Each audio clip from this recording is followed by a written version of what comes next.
Bonjour à tous, je suis ravie de vous retrouver pour ce nouvel hebdo. On va parler d'histoire aujourd'hui. On se dirige du côté de Charmes, à l'écomusée du Battant, un riche site industriel dont on va parler tout de suite.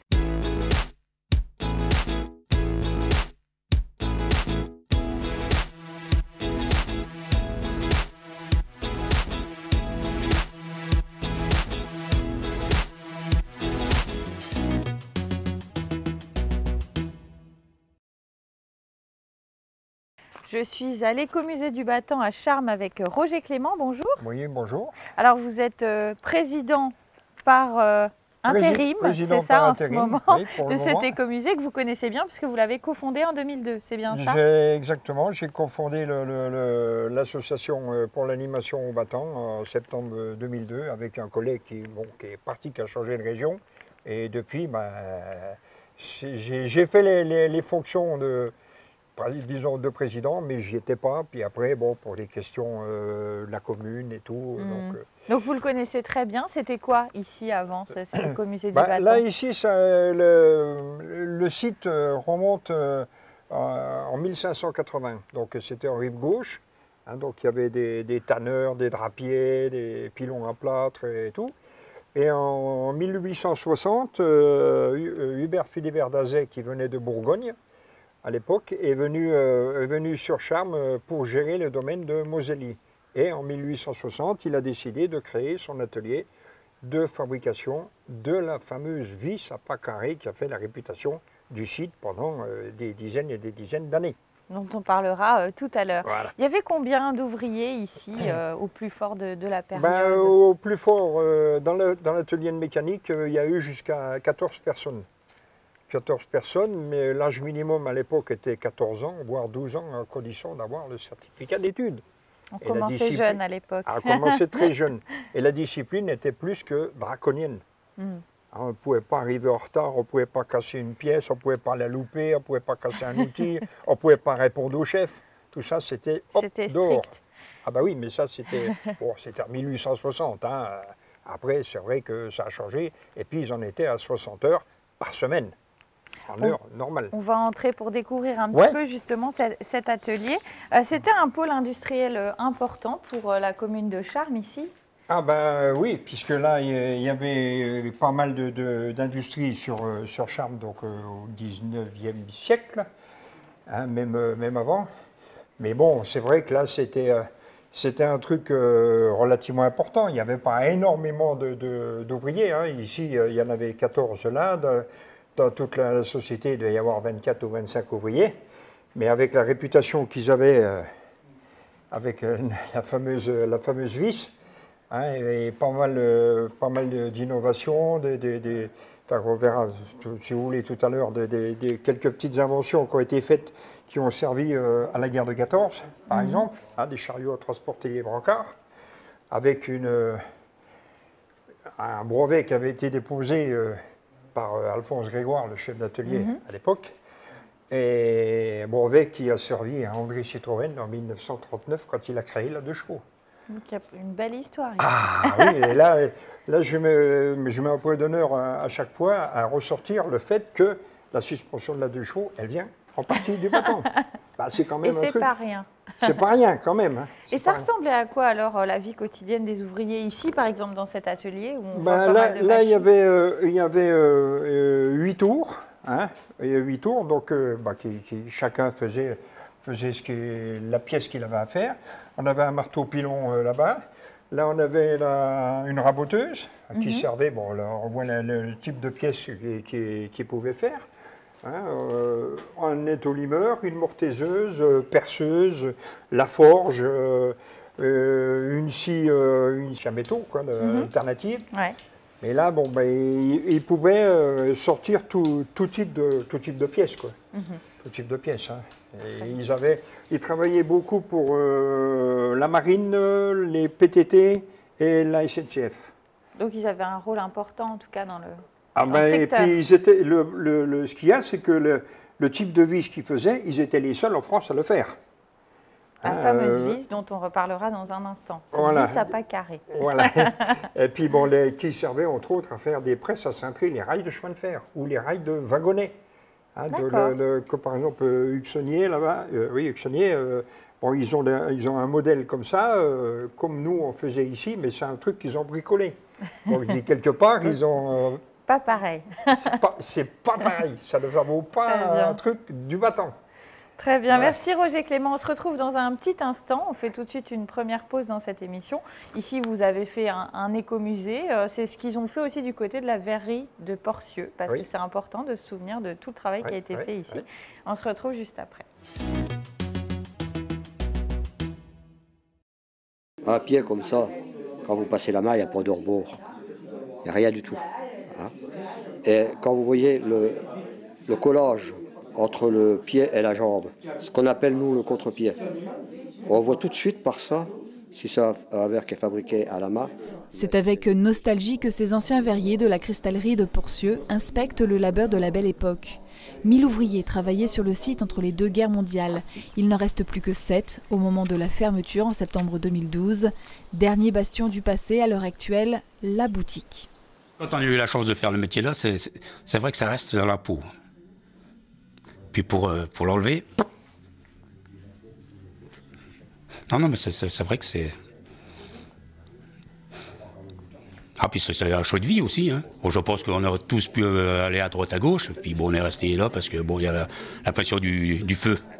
C'est plus qu'une nostalgie. Hein. C'est un ancien amour du métier. Voilà. C'est quelque chose qu'on a dans le sang, que nos parents nous ont transmis, puis qu'on a envie de retransmettre. Mais hélas, on ne peut plus le faire. On peut juste montrer ce qu'on a fait. Tac. Jean-Pierre mime les gestes du passé, ceux qu'il a répétés durant 30 ans dans l'usine. Il fait des animations dans les maisons de retraite pour les personnes âgées et de jeunes enfants et continue à parler de sa passion en espérant que ce métier qu'il aime tant ne s'éteigne pas complètement.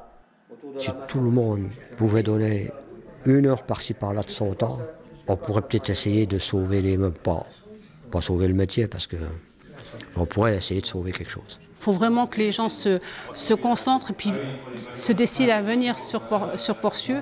Même juste voir, je veux dire, on ne demande pas des achats continuellement, mais je veux dire, qui viennent, qui parlent de Porcieux, qui disent que c'est toujours ouvert, qu'on existe. Il y a encore des collections Porcieux qui ont été fabriquées sur place. Il y a d'autres collections qui se présentent.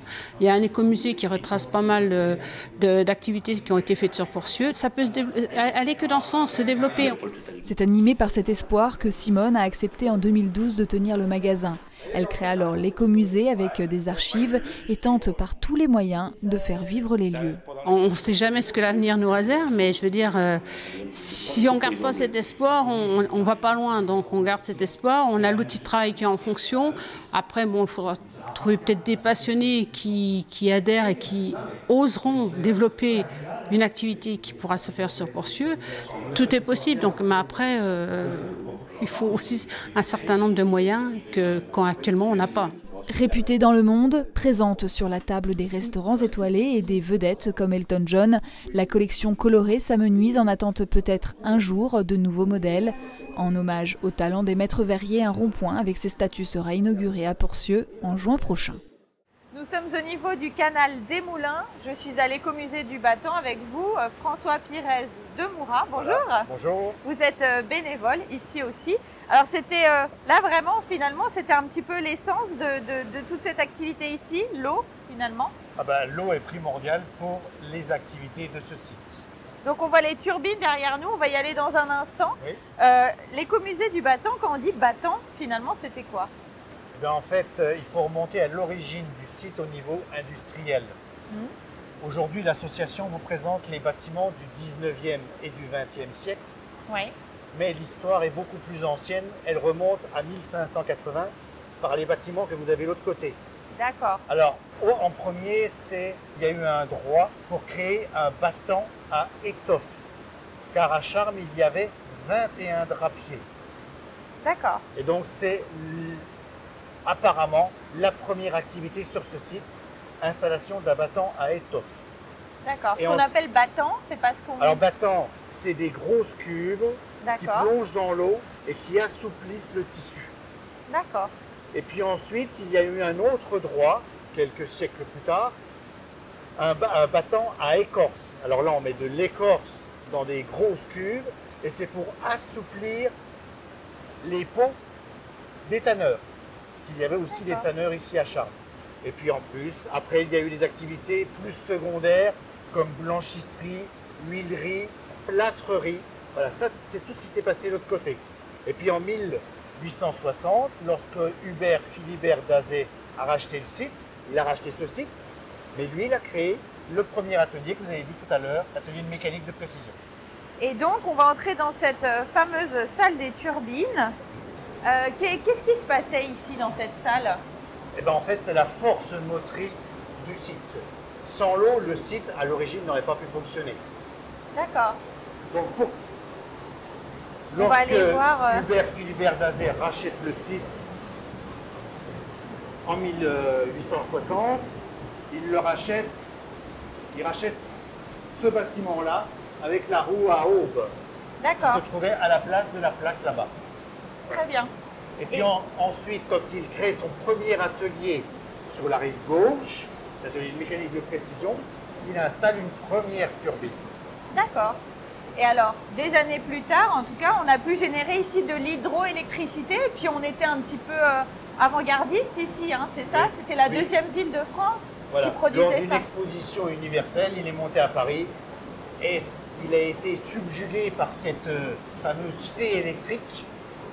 Et il s'est dit ça, il faut que je le produise dans mon usine et que je le propose à la ville de Charmes et aux plus riches de la ville de Charmes.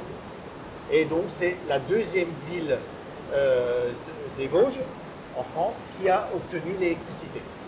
Et on parle beaucoup de Paul Dazay, justement, qui était un personnage très important ici. C'était quelqu'un de très ingénieux qui a aussi révolutionné l'activité de cette usine. En fait, il a fait des études à Châlons en Champagne. Il a été à l'école des métiers d'art et de l'industrie. Et il est devenu ingénieur. Et en devenant ingénieur, eh ben, il a fait prospérer l'activité de son père. Et l'une des particularités ici, c'était la fameuse vis à pas carré dont on parlait tout à l'heure, qui est juste là. Donc Qu'est-ce là- qu'elle a de particulier, cette vis-là? Alors ça, c'est un brevet Paul Dazay, avec son contremaître. Ils ont créé cette vis à pas carré puisqu'ils travaillaient pour des grosses industries comme la SNCF ou le tramway. D'accord. Et il y avait une forte résistance amenée dans les vis. Et les vis en V ne supportaient pas donc toute cette charge. Et donc ils ont créé cette vis qui a la même largeur, hauteur et profondeur. Voilà, c'est ça la vis à pas carré. Et c'est un brevet de l'entreprise. Très bien. On en a fait des choses ici. Voilà. Merci beaucoup, en tout cas, François, d'avoir répondu à nos questions. On fait tout de suite une seconde pause dans cette émission.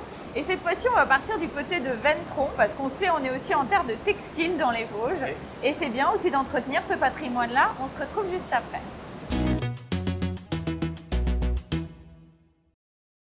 Qui explique donc des gens du métier, c'est très enrichissant. Ces visites sont organisées tous les jours, sauf le lundi, par une trentaine de bénévoles. Tous sont répartis dans le musée en fonction de leurs compétences. La plupart d'entre eux ayant travaillé dans des usines textiles partagent leur savoir et expérience. Je fais ça, et je fais ça.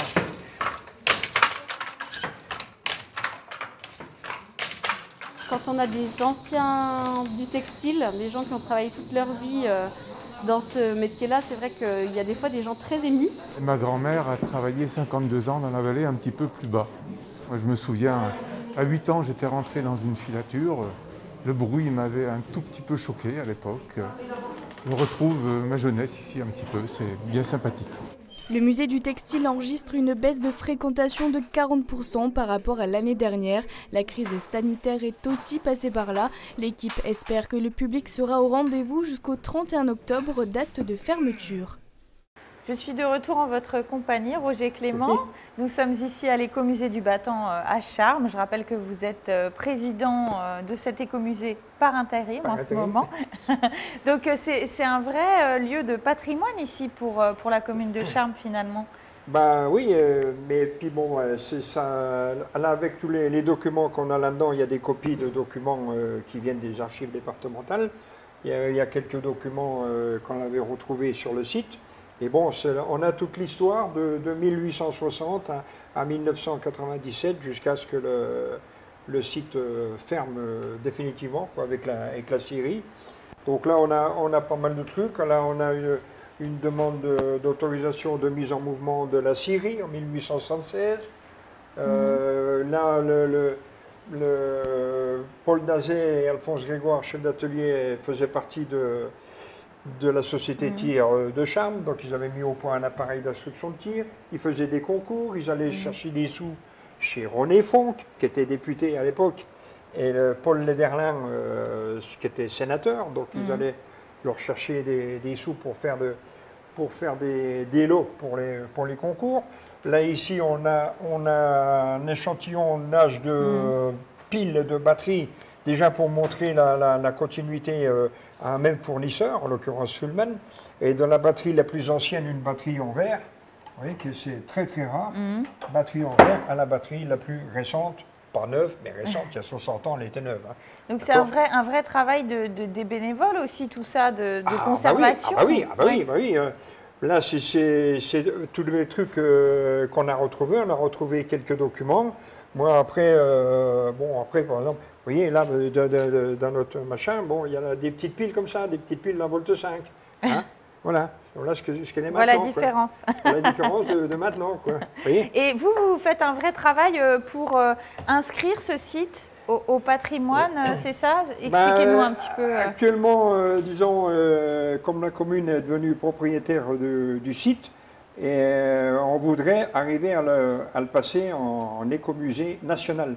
Et pour ce faire, il faut passer par les ABF, donc chose qu'on a fait il y a 1 an et demi, 2 ans. Et maintenant, on a tous les plans, les comptes rendus, les machins et tout. Maintenant, il reste à savoir si la municipalité va continuer dans le but là, quoi. Ça donnerait une vraie visibilité en tout cas. Ça nous donnerait une belle visibilité, puis ça nous permettrait de mettre tout aux normes, en accessibilité et tout, avec des moyens financiers qu'on aurait plus facile à trouver que là, une association, quoi. C'est un site qui se visite, alors pas en ce moment parce qu'on arrive sur la fin de la saison, mais habituellement. Et vous avez combien de visiteurs chaque année ici? Habituellement, on fait de la fête des pères au mois de juin, aux journées du patrimoine en septembre. D'accord. Hein, et entre-temps, comme par exemple cette année, malheureusement avec la Covid, j'ai perdu 3 groupes, donc plus de 130 personnes que j'ai perdu parce que ils venaient à 50, 54, j'ai dit c'est trop. On ne peut pas. Hein, en leur mettant 10 dans la salle vidéo, c'était difficile de faire des trucs, quoi. Mais en moyenne, on a 300-400 visiteurs par an, à peu près. Mais cette année, on n'a même pas la centaine, quoi.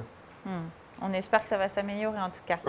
Faut espérer que ça s'améliore parce que on est quand même pris, hein, on est ouvert tous les dimanches quand même, hein, mais on est ouvert tous les dimanches à partir donc mi-juin, mais en semaine, si un groupe veut venir, c'est possible, les anciennes voitures, les motos, les machins et tout, il n'y a aucun problème. Très bien. Et voilà, l'hebdo c'est terminé pour aujourd'hui, un hebdo consacré à l'histoire, notamment de la ville de Charmes, intimement lié à cet écomusée du Battant. J'espère que ça vous a plu. Nous, on se retrouve la semaine prochaine. À très bientôt.